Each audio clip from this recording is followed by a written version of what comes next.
Hello friends. आज के इस वीडियो में हम अध्याय 2 शुरू करने वाले हैं, नगर पालिका का गठन और शासन। इसके पहले हम अध्याय 1 पढ़ चुके हैं, अध्याय 1 प्रारंभिकी, जिसमें हमने बहुत सारी परिभाषाएं पढ़ी थी। हालांकि चैप्टर 1 जो है, अध्याय 1 है, हमारे सिलेबस में शामिल नहीं है, लेकिन फिर भी क्योंकि बहुत इंपॉर्टेंट परिभाषा उसमें थी, इसलिए हमने उस चैप्टर को भी शामिल कर लिया। यहाँ से जो अध्याय 2 हम पढ़ने वाले हैं वो हमारे सिलेबस में मेंशन है। ध्यान रखना, मैं वापस रिपीट कर रहा हूँ इस बात को। अध्याय 1 हमारे सिलेबस में शामिल नहीं है, लेकिन क्योंकि इंपॉर्टेंट परिभाषाएं और वो परिभाषाएं पूरे अधिनियम में आएगी, तो वहां से भी सवाल पूछा जा सकता है, तो उसको पढ़ना जरूर है अच्छे से, ठीक है ना। और बहुत कोई मुश्किल नहीं है, बहुत छोटा सा चैप्टर में वो सारी सारी परिभाषाएं कंप्लीट हो गई थी। आज के इस वीडियो में मैं बात करने वाला हूँ नगर पालिका के गठन और शासन में। इसमें धारा 3 से लेकर धारा 50 तक हमें पढ़ना है पूरे चैप्टर में। अगर मैं धारा की बात करूं, धारा 3 से लेकर धारा 50 तक हमें पढ़ना पड़ेगा। धारा 3 से लेकर धारा 50 तक, ठीक है। इस अध्याय अभी इस वीडियो में मैं केवल और केवल धारा 3 के बारे में बात करूंगा, कि धारा 3 बहुत महत्वपूर्ण है परिसीमन के बारे में है, और वो थोड़ा सा बड़ी धारा भी है, इसलिए हम इसको केवल इस अध्याय में केवल धारा 3 कंप्लीट करनी है। उसके बाद की जो धारा है, अगले वीडियो में हम धारा पढ़ेंगे। तो इस वीडियो इस मान के चलो, इस चैप्टर को पूरा करने में हमें अलग अलग 5 6 7 वीडियो में लेकर आऊँगा, तब जाकर ये कंप्लीट होगा, ठीक है।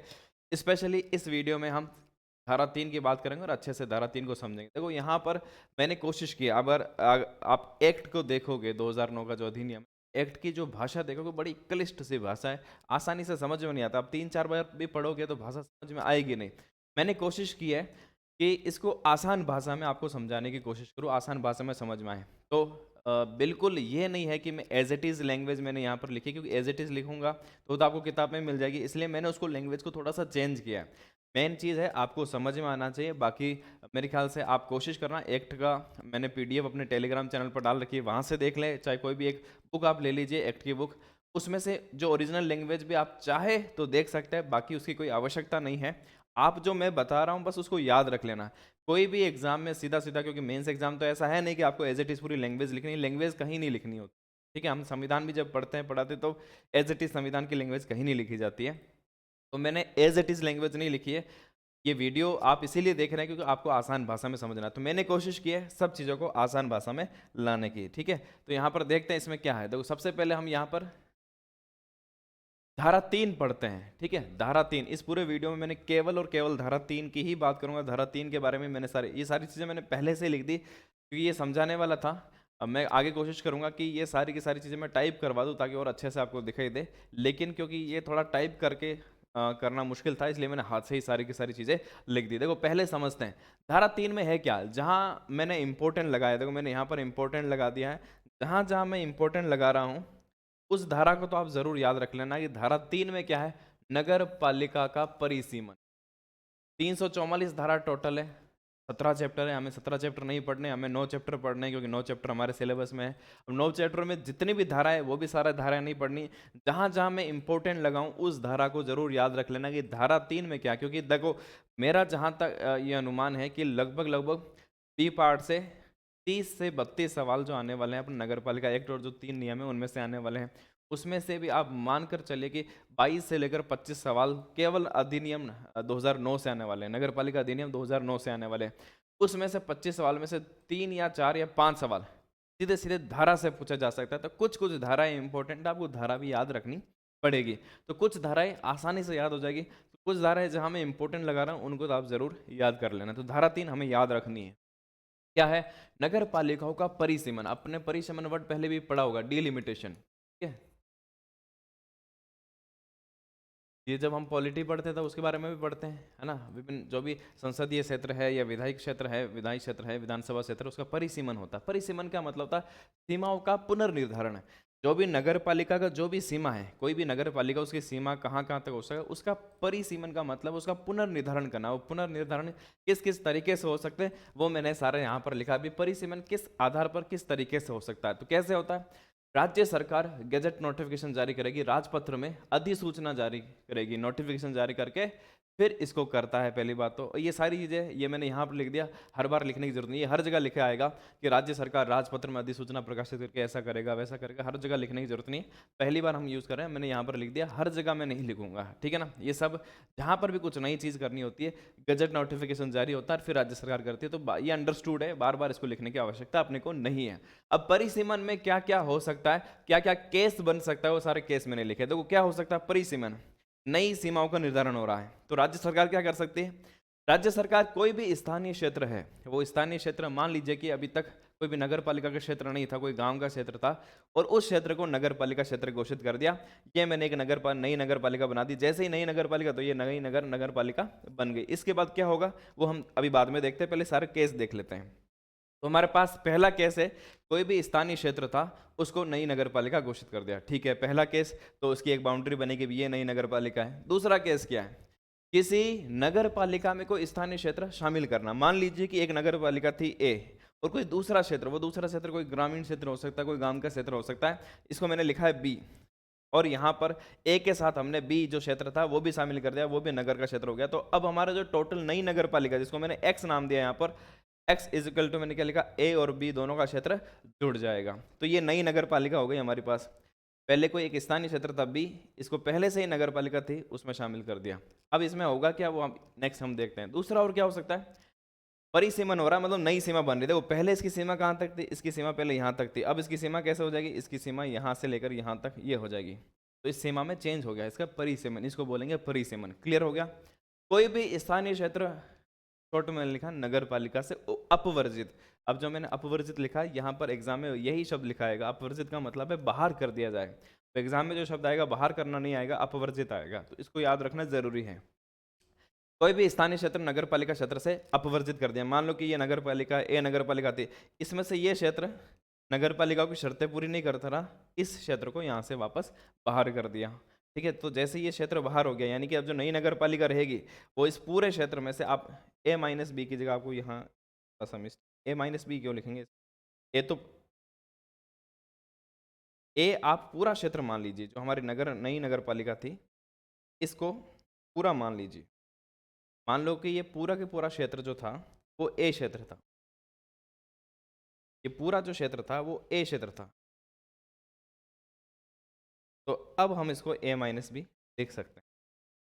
ए माइनस कैसे कि ये पूरा ए क्षेत्र था, इसमें से हमने बी क्षेत्र बाहर कर दिया, तो इसको अब हम जो नई नगर पालिका होगी इस पूरे ए क्षेत्र में से बी क्षेत्र को माइनस करने पर नई नगर पालिका आ जाएगी। क्लियर हो गया।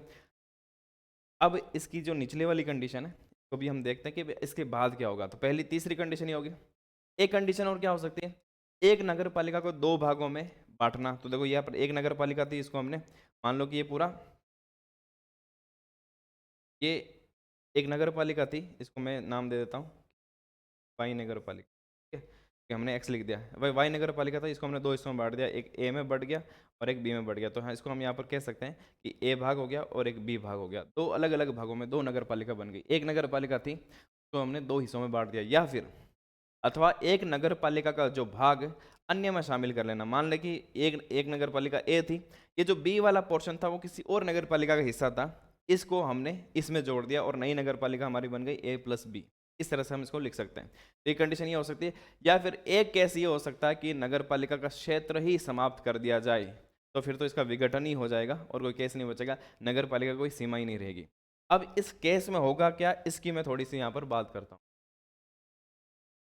इसको थोड़ा सा सेट कर रहा हूँ, आप देखिए।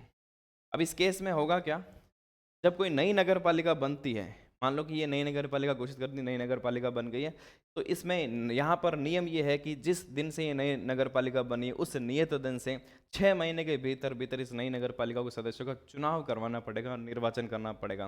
तो यहाँ से जो सवाल पूछा जा सकता है, कितने माह के भीतर चुनाव कराना आवश्यक है, तो ये दिन हमें याद रखना है। और ये कॉमन बात है, आप अगर थोड़ी बहुत आपने पॉलिटी पढ़ी होगी तो यहाँ पर लोकसभा विधानसभा में भी यही नियम लागू होते हैं। कोई भी सदस्यों के अगर जगह खाली होती है तो होता क्या, 6 महीने के भीतर भीतर वहाँ पर चुनाव कराना पड़ता है। किसी का विघटन हो जाता है जैसे लोकसभा का विधानसभा का, तो 6 महीने के भीतर भीतर चुनाव करवाना पड़ता है। तो यहाँ पर भी वो 6 महीने वाला रूल ही है, तो कोई भी नई बात हमारे लिए नहीं है। अब यहाँ पर हमने कहा कि बी क्षेत्र इसमें शामिल कर लिया, तो केवल बी क्षेत्र शामिल कर लिया, ए क्षेत्र पहले से था, तो जो नया क्षेत्र शामिल हुआ बी क्षेत्र के सदस्यों का निर्वाचन भी 6 महीने के भीतर होना चाहिए। ये भी कॉमन सी बात है, कोई बड़ी बात नहीं है। अब बी क्षेत्र हटा दिया, यहाँ पर ध्यान देना, बी क्षेत्र हमने अलग कर दिया, तो बी क्षेत्र के जो भी पहले वार्ड के सदस्य आते थे उन सदस्यों को भी हटा दिया जाएगा। क्लियर है। इसके बाद हम बात कर रहे हैं कि जब ए और बी दो नई नगर पालिका बन गई, पहले एक ही थी अब दो नई नगर पालिका बन, तो क्या होगा, बी क्षेत्र के सदस्य नवीन गठित बी नगर पालिका के सदस्य समझे जाएंगे। पहले ये भी नगर पालिका, पहले एक ही थी अब दो नगर पालिका बनी, तो ये भी नगर पालिका हो गई, ये भी नई नगर पालिका। तो पहले जो यहाँ पर इस क्षेत्र के जो सदस्य आते थे वो अब नई नगर पालिका के सदस्य बन जाएंगे। और दूसरी कंडीशन में है कि बी क्षेत्र एक नया जुड़ गया, तो बी नगर पालिका क्षेत्र के सदस्य अध्यक्ष व उपाध्यक्ष, ये जो लिखा हुआ उपाध्यक्ष ए नगर पालिका के सदस्य समझाएंगे। तो यहाँ पर देखिए, मान लो कि ये बी पोर्शन एक भाग था, मान लेते हैं एक भाग था, अगर पहले से इसे कोई सदस्य हैं तो इसके सदस्य बन जाएंगे। मान लो कि अध्यक्ष या उपाध्यक्ष जो है वो इसी वार्ड से थे, वो इसमें जुड़ने के बाद इस नई नगर पालिका के सदस्य बन जाएंगे। तो इसमें कोई भी बहुत बड़ी बात नहीं है, सिंपल वे में मैंने आपको, लैंग्वेज में थोड़ा सा कठिन लग सकता है जब आप एक्ट पढ़ेंगे, लेकिन अगर इसको सिंपल वे में देखेंगे तो सारी की सारी बातें यही चीज़ है जो मैं आपको बता रहा हूँ। यानी कोई वास्तव में देखा जाए तो मुश्किल नहीं है, अगर मैं इसको आसान भाषा में पेश कर रहा हूँ इसलिए आसान लग रहा है, बाकी आप वहाँ लैंग्वेज थोड़ी सी आपको कठिन मिल सकती है, बाकी सारी की सारी बातें यही है। नगर पालिका क्षेत्र अगर समाप्त कर दे तो फिर क्या होगा, इस नगर पालिका का विघटन कर दिया जाएगा। तो ये सिंपल सी बात थी। चलते हैं नेक्स्ट स्लाइड पर। इसके बाद यहाँ एक दो पॉइंट यहाँ से प्रश्न पूछा जा सकता है, क्या है, अब जो क्षेत्र परिवर्तित हुआ, अभी हमने यहाँ पर देखा था कि हमारा क्षेत्र परिवर्तित हुआ, पहले क्षेत्र यहाँ तक था, अब क्षेत्र यहाँ, अब हमारी सीमा यहाँ तक बन गई है, भाई यहाँ हमारी सीमा है। यहाँ पर क्या लिखा हुआ है, परिवर्तित क्षेत्र के सीमा चिन्ह का निर्माण और अनुरक्षण का खर्च कौन उठाएगा, तो संबंधित नगर पालिका का खर्चा। कैसे, जैसे हम मान लो यहाँ पर बनेंगे तो यहाँ पर बताना तो पड़ेगा भी हमारी सीमा यहाँ तक आती है, कुछ निशान तो लगाएंगे, कुछ जैसा आपने देखा होगा पोल वहाँ पर लग सकते हैं या फिर कुछ भी खंबा यहाँ पर गाड़ते हैं, तो ये क्षेत्र बन गया। अब इस सारे खंबे गाड़ने का और लगाने का खर्चा और अनुरक्षण का मतलब उनको बनाए रखने का, मान लो कोई बोर्ड लगाया पे इस नगर पालिका में आपका स्वागत है, नगर परिषद में आपका स्वागत है, इस तरह के बोर्ड लगते हैं। जैसे मान लो पहले एंट्री यहाँ से हो रही थी, अब एंट्री यहाँ से हो जाएगी, तो यहाँ पर एक बोर्ड लग जाएगा, भाई ये फलानी नगर पालिका या हमारी ए नगर पालिका आपका स्वागत करती है, तो ये बोर्ड यहाँ लगेगा। इस बोर्ड को लगाने का खर्चा कौन लगाएगा, इस बोर्ड को लगाने का खर्चा इस नगर पालिका का ही होगा, ठीक है।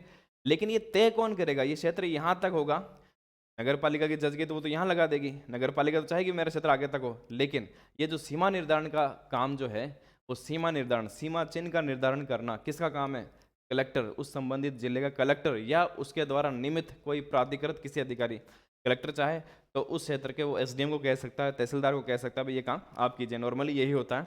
तो ये कलेक्टर का काम होता है, वास्तव में कलेक्टर या उसके द्वारा प्राधिकृत जो भी अधिकारी है वो सीमा चिन्ह का निर्धारण करेगा। दो बात है, सीमा चिन्ह जो भी निर्माण करेंगे, अनुरक्षण करेगा, उसका खर्चा नगर पालिका का होगा, सीधी सी बात, जब उनका करना है, उनका काम है तो नगर पालिका ही उठाएगी। लेकिन सीमा चिन्ह का निर्धारण नगर पालिका अपने विवेक से नहीं करेगी या राज्य सरकार नहीं करती, यहाँ पर कलेक्टर का ये काम होता है, कलेक्टर करेगा या कलेक्टर किसी आदमी को नियुक्त कर देगा कि भाई आप इसका सीमा निर्धारण कर दीजिए। क्लियर हो गया। नेक्स्ट आगे देखते हैं, छोटी सी बातें इसी से जुड़ी हुई सारी की सारी बातें।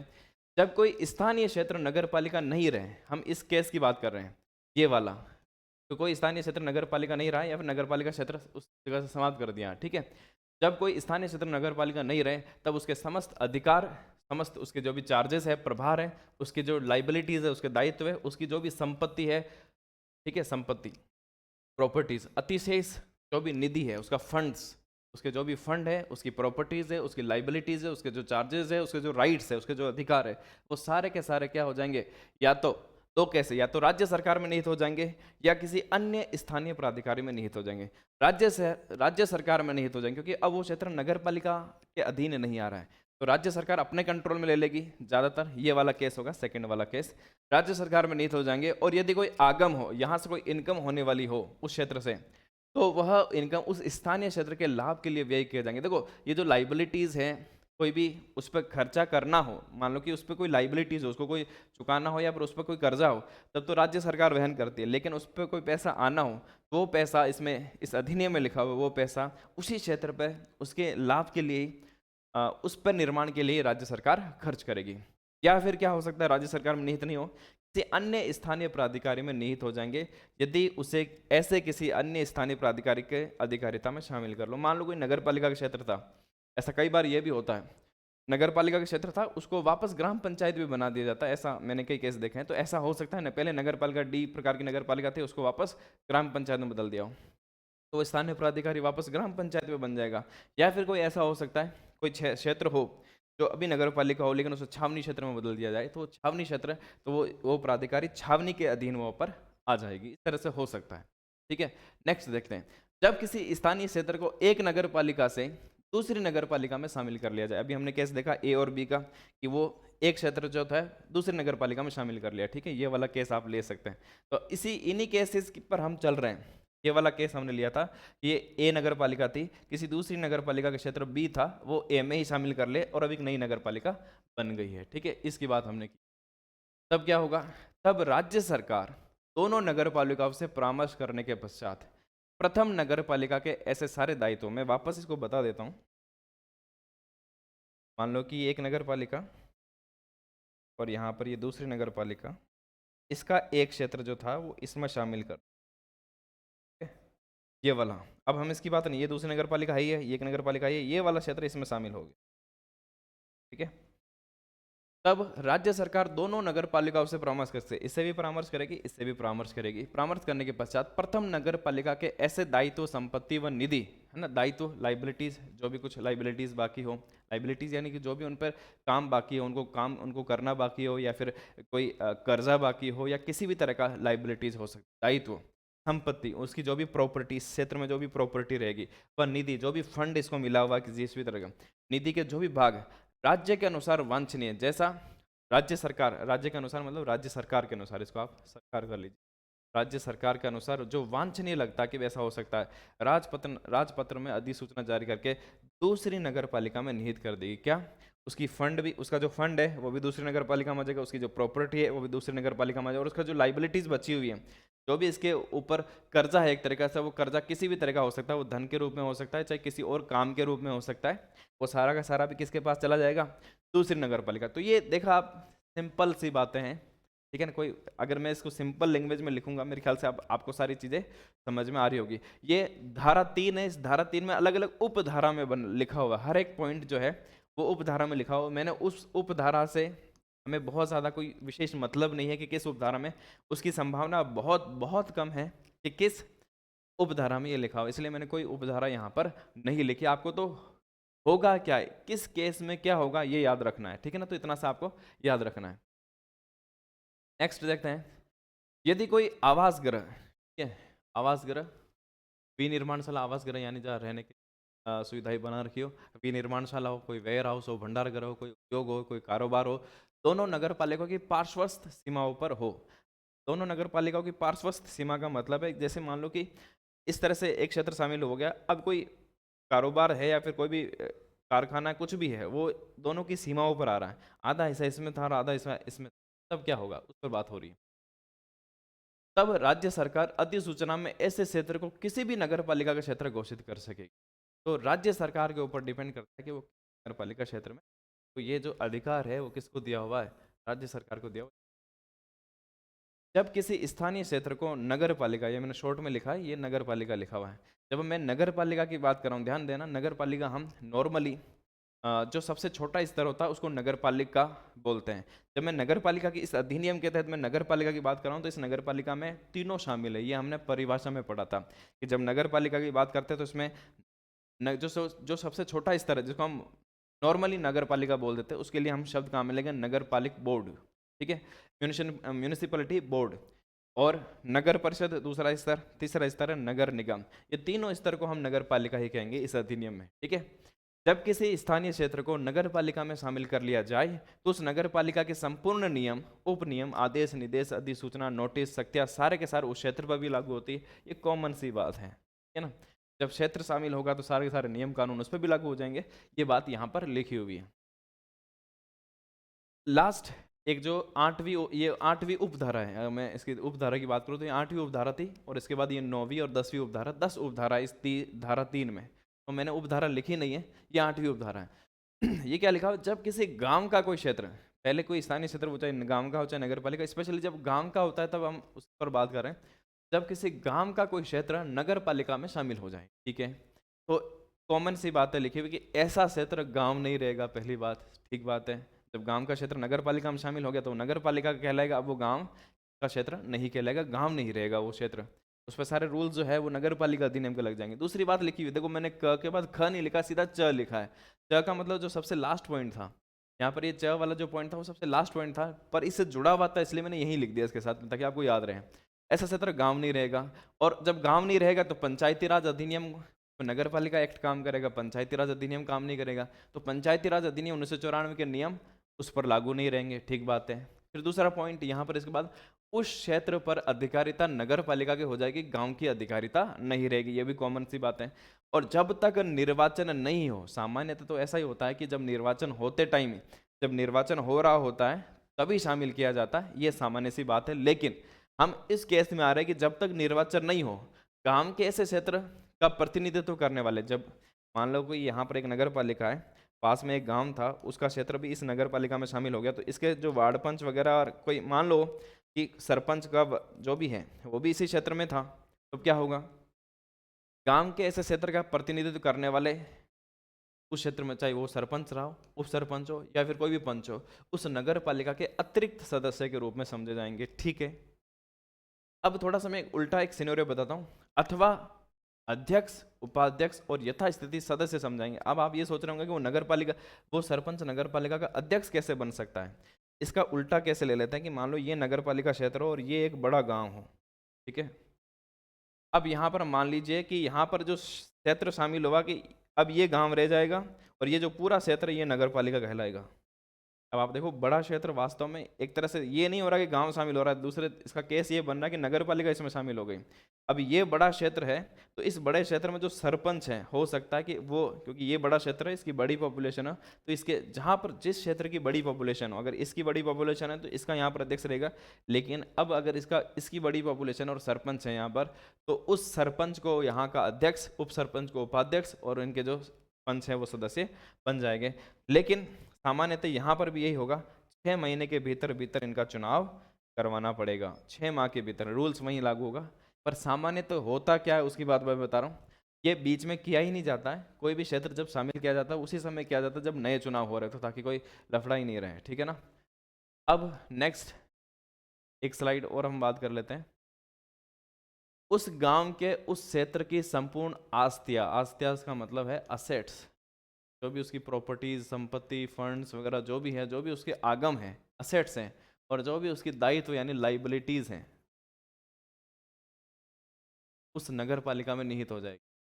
गांव का जो क्षेत्र नगर पालिका में शामिल हुआ तो उसके जो भी आगम और निगम दोनों, आने वाली जो भी संपत्तियां, फंड्स वगैरह है, और जाने वाला जो भी लाइबिलिटीज है, वो अब गांव का नहीं रहेगा, वो किस में हो जाएगा, नगर पालिका में हो जाएगा।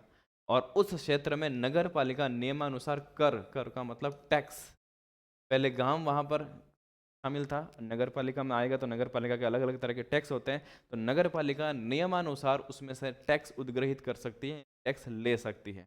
ये धारा 8 थी, उसके बाद ये धारा 9 और धारा 10, उपधारा 10। तो यहाँ से हमारी जो परिसीमन की जो धारा थी, धारा 3 यहाँ पर खत्म होती है। लास्ट में क्या लिखा हुआ, 2 पॉइंट, ऐसी उपयुक्त परिस्थिति में, मैंने पूरा डिटेल में नहीं लिखा, मैंने बस एक शब्द लिख दिया, उपयुक्त परिस्थिति में। अब वापस अगर आप जब जाएंगे तो वापस सारी की सारी वही रामायण लिखी हुई है, हमने इतने लिखने की जरूरत नहीं है, हमें सिर्फ इतने, मैंने इतना लिख दिया, ऐसी उपयुक्त परिस्थिति में कि कोई गांव जो है वो नगर पालिका का क्षेत्र बन जाता है, तो उस केस में क्या हो सकता है, राज्य सरकार को भी जो भी आवश्यक लगे वो कोई भी निर्देश दे सकती है कि भाई यहाँ क्या करना चाहिए, और ऐसे क्षेत्रों पर इस अधिनियम के उपबंध ही प्रभावी होंगे, राजस्थान पंचायती राज अधिनियम के उपबंध लागू नहीं होंगे, ये पूरी बात लिखी हुई है, ठीक है। तो ये भी कॉमन सी बात है कि जब वो क्षेत्र, गांव का क्षेत्र अब नगर में आ गया है, नगर पालिका के अधीन आ गया, तो कौन सा अधिनियम लगेगा, इस अधिनियम, जब मैं इस अधिनियम की बात कर रहा हूँ तो मैं यहाँ पर यही अधिनियम की बात कर रहा हूँ, राजस्थान नगर पालिका अधिनियम 2009, इस अधिनियम के उपबंध ही यहाँ पर लागू होंगे। तो क्लियर हो गया। तो इस पूरे वीडियो में, बस इस वीडियो को मैं यही ख़त्म कर रहा हूँ। इस वीडियो में मैंने जो मेनली बात की है, मैंने सिर्फ इन केसेस की बात की है कि अगर ऐसा केस हो जाए, परिसीमन की यहाँ पर बात हुई है, इस तरह का कोई भी केस हो तब क्या क्या अलग अलग स्थितियाँ बन सकती है। तो ये थी धारा 3। नेक्स्ट वीडियो में मैं धारा 4 से आगे बात करूँगा। इस वीडियो को फिलहाल यहीं तक सीमित रखेंगे क्योंकि 4 का थोड़ा सा कंसेप्ट अलग हो जाएगा, तो हम 4 से अलग से बात कर लेंगे। अभी हमें सिर्फ इस सिनेरियो को समझना था, ठीक है। मेरे ख्याल से आपको ये आसानी से समझ में आ गया होगा। तो नेक्स्ट वीडियो में वापस मिलेंगे। Thank you.